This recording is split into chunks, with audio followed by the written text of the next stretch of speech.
السلام عليكم ورحمة الله وبركاته. نحمده ونصلي ونسلم على رسوله الكريم، أما بعد، فأعوذ بالله السميع العليم من الشيطان الرجيم من همزه ونفخه ونفثه. بسم الله الرحمن الرحيم. رب اشرح لي صدري ويسر لي أمري واحلل عقدة من لساني يفقه قولي. اللهم انفعني بما علمتني وعلمني ما ينفعني وزدني علما. انشاءاللہ نن به سورہ یوسف آیت نمبر 51 وایو 51 انشاءاللہ. الله تعالی دی وینا، الله دی قرآن کریم د اوریدو او الله تعالی دی قرآن کریم باندې پوها او بیا دی الله مونږ تاسو ته قرآن کریم باندې عمل کولو توفیق د رسول الله صلی الله علیه وسلم په طریقې باندې راکړي. آمین ثم آمین. د نورستونی آیات کې بادشاہ د یوسف علی السلام خبره چې واورېده، تعبیر او تدبیر یې واورېدو، نو ویل چې ماته راولئ. نو سړی ورپسې ولېږو. دا کوم سړی چې تللی و، نو دته یوسف علیه السلام انکار وکړو چې زه هغه پورې نه ځم تر څو پورې چې زما کیس صفا شوی نه وي. او هغو ښځو نه بادشاه ته ووایه چې هغه ښځو نه پوښتنه وکړي چې هغې یې لاسونه ولې کټ کړي وو. نو بادشاه ته چې کله دا خبر راغی د یوسف علیه السلام، نو بادشاه ښځې را جمع کړې، کومې چې د یوسف علیه السلام سره د زلیخا د په دعوت باندې راغلي وي او بیا د یوسف علیه السلام په وړاندې لاسونه کټ کړي وو، هغه راغلی. نو قاله وویلې بادشاه، ما خطبکونه، څه حال دی تاسو، څه معامله ده تاسو، څه وایئ تاسو؟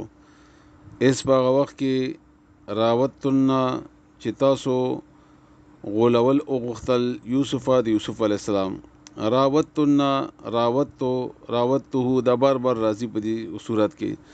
دا وایي په نرمي سره چا باندې خبره منل.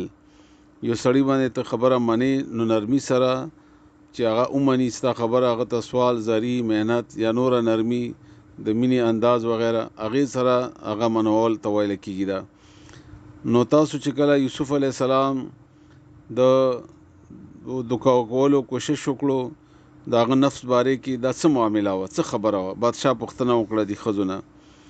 قلنا، نو د ښځو وویلې، زنانه وویلې، حاش لله، پناهي د الله دپاره. لکه څنګه مونږ ووایو اعوذ بالله او پناه د الله، یعنې دا څنګه خبره کوي د یوسف علیه السلام باره کې؟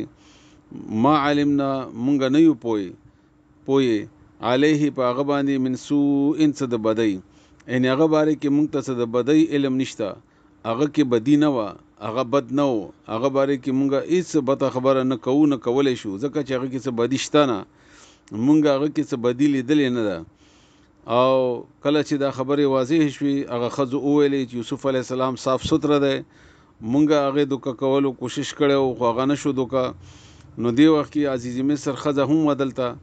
قالت، نو هغې وویلې، امرأة العزیز، ښځې د عزیز زلیخا چې وه، هغې دې وخت کې وویلې چې دا خو ټولو اقرار وکړو، خپل بیان یې وکړو چې یوسف علیه السلام کې غلطي نه وه.